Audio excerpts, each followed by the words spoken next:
Before September 11, 2001, the U.S. treated terrorism as a crime for law enforcement. The next morning, a single act of violence didn't just kill thousands. It set the old rulebook on fire, forever changing America's view of the world and its place in it.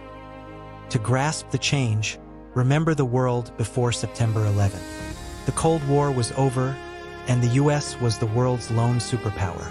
Foreign policy debates focused on Russia and China, while terrorism was considered a manageable problem for police, not the military.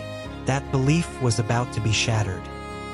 The attacks were a profound shock, the first devastating strike on U.S. soil since Pearl Harbor.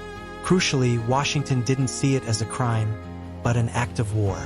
This single distinction was a historic pivot. Within days, Congress passed the Authorization for Use of Military Force, or AUMF. This document became the legal backbone for a new kind of global war, one without clear borders or a defined enemy. And so the war on terror began, a war not against a country, but an ideology.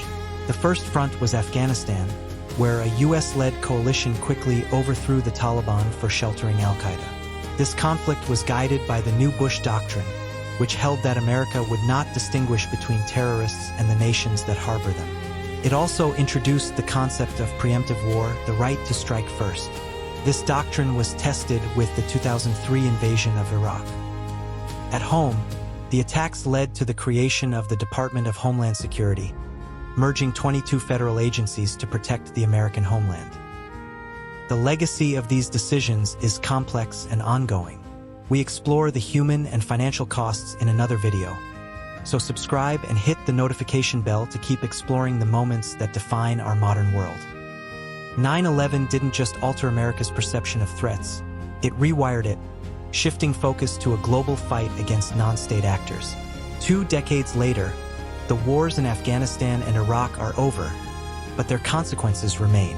The war on terror cost trillions of dollars and over 900,000 lives, leaving a legacy of expanded government surveillance. The old foreign policy rulebook was gone, replaced by a more aggressive doctrine whose aftershocks are still felt today.